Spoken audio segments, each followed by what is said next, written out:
Vaut mieux aller dans une maison de deuil que d'aller dans une maison de joie.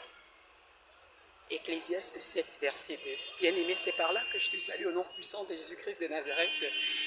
Et c'est le cœur serré que je viens te parler de la part de l'Éternel. Bienvenue sur la Minute de Plus avec la prophétesse Déborah, servante de l'Éternel, mère des nations, mais aussi et surtout ta servante. Oui, bien-aimé, je ne sais pas si tu es éprouvé, si tu as déjà eu à perdre une personne qui t'est chère. En tout cas, je me trouve là comme ça dans un cadre où une atmosphère morbide règne. En fait, il y aura un lever de corps dans un moment. Et nous sommes venus pleurer avec ceux qui pleurent. La Bible le déclare dans le livre de Romains 12, verset 15. De se réjouir avec ceux qui se réjouissent et de pleurer avec ceux qui pleurent. Oui, bien-aimé, malgré cette circonstance, le Seigneur voudrait que je te parle de la mort. Tout le monde passera par cette étape, bien-aimé, la mort. Et personne n'est épargné, c'est le chemin de tout le monde. Mais le Seigneur voudrait quand même que malgré ma douleur, que malgré cette douleur, je puisse t'apporter un conseil. Tout le monde partira, c'est vrai. Mais il y a une chose, c'est que quand tu te trouves dans cet état, dans ces moments difficiles, bien-aimé, pense à ta fin toi-même. Pense à ta fin. Le rôle d'un enfant de Dieu dans un cadre de deuil, c'est beaucoup plus de soutenir ceux qui sont éprouvés. Toi qui es fort, toi qui connais la volonté du Père, apporte la parole. Quand tu es dans un cadre de deuil, ne va pas seulement parce que tu vas pleurer avec les gens. À un moment donné, arrête-toi. Donne des conseils. Parle à ceux qui peuvent t'écouter.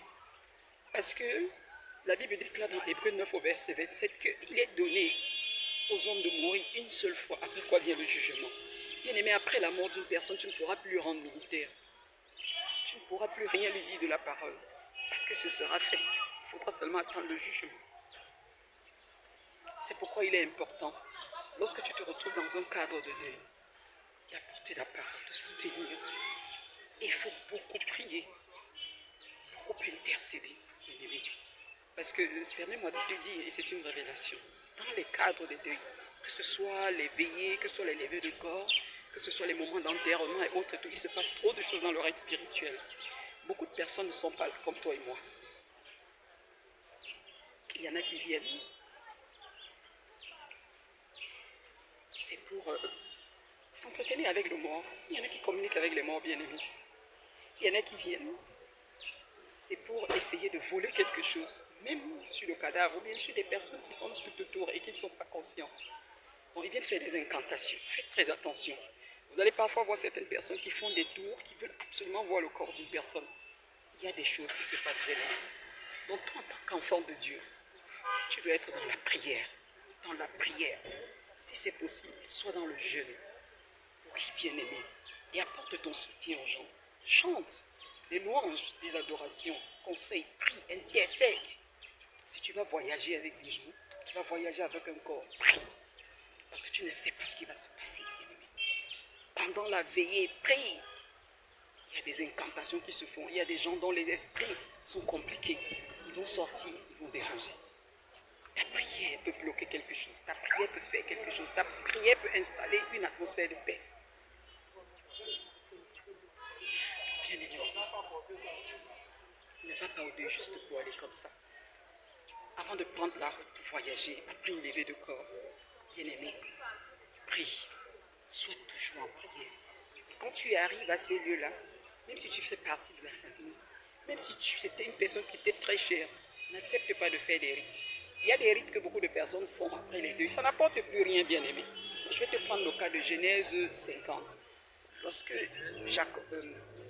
Jacob meurt en Égypte, la Bible déclare dans Genèse 50 qu'on l'a embaumé pendant 40 jours. Et puis il y a un passage qui dit que les Égyptiens l'ont pleuré pendant 70 jours. Puis on parle encore de 7 jours de deuil. Lorsque ses fils sont arrivés, Joseph à la tête, qui était premier ministre en Égypte, ils sont arrivés, n'est-ce pas, à Canaan. En fait, je ne sais pas trop, c'était à la grotte de Macpéla que son père, son grand-père Abraham avait acheté. Donc, ils sont arrivés là-bas, ils ont enterré. Puis après, on n'a plus jamais parlé d'aller déterrer un corps, d'aller faire des funérailles, d'aller tout ça, ce sont des abominations. Et quand on fait ça, c'est ça qui donne la force aux esprits errants d'attaquer ceux qui sont vivants. C'est ça qui ouvre la brèche entre le monde des vivants et le monde des morts. Donc, n'accepte pas de faire des rites. Si tu te mets à ça en tant qu'enfant de Dieu parce que tu as peur, on va dire quoi? On va t'en vouloir, on va. Eh bien, tu te vends. Et tu n'es pas en train de défendre le royaume des cieux. La Bible déclare est claire là-dessus. Après la mort, il n'y a rien à faire. Donc, c'est pas quand tu vas faire des rites, c'est pas quand... Et c'est même pas ça qui va te protéger. Tu vas plutôt attirer des démons. Deutéronome 18, verset 9 à 14 est clair là-dessus. Dieu ne voudrait pas qu'on entre en contact avec les morts, en commun avec ceux qui prédisent, c'est-à-dire qui parlent avec les esprits des morts et autres et tout. Il y en a quand ils perdent une personne, il faut aller chercher à savoir comment la personne est morte, comment machin truc. Ça n'apporte rien. Ça n'avance pas, bien-aimé. Donc je voudrais te prier. Là où tu te trouves, je ne sais pas dans quelle partie du monde tu te trouves, bien-aimé. Je suis très éprouvé, excuse-moi. Mais partout où tu te trouves, prie, prie, prie. Nul ne sait ni le jour ni l'heure. Tu ne sais pas. Qu'est-ce que ça va t'arriver? Ou ça va arriver à quelqu'un à côté de toi. Donc sois toujours dans l'intercession et marche selon la volonté parfaite de l'Éternel. Afin qu'en fin de compte, bien-aimé, qu'après la résurrection, bien-aimé, tu hérites de la vie éternelle. Ceux qui sont partis sont partis. Ils ne peuvent plus rien. Mais toi qui vis encore, lorsque tu vois ta personne qui est couchée, si c'est ton père, ta mère, un parent, un ami cher, bien-aimé, demande-toi plutôt, et moi qui vis encore, quand je serai couché, quel sera mon sort? Voilà ce que Dieu veut. Et enseigne à d'autres autour de toi qui craignent l'Éternel à marcher comme ça se doit. À marcher comme ça se doit. Pour éviter la colère divine. Si tu ne meurs pas dans la foi, bien-aimé, eh bien ton esprit sera errant. Dieu va te rejeter, tu ne seras pas qui. Il se passe tellement de choses dans l'oreille spirituelle et c'est réel. Il y a des choses dont je ne peux pas parler, bien-aimé, en direct.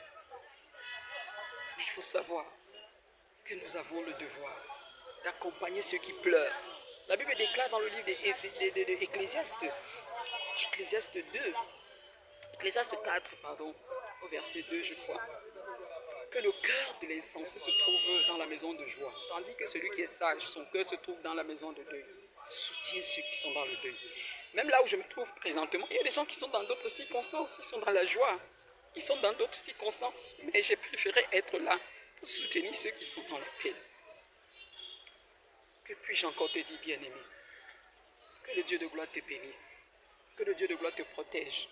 Tu ne seras pas touché par une mort précoce au nom de Jésus-Christ Nazareth. Partage, pour que cela puisse sauver une personne. Oui, afin que quelqu'un soit sauvé. Oui, tu es béni, toi qui es connecté.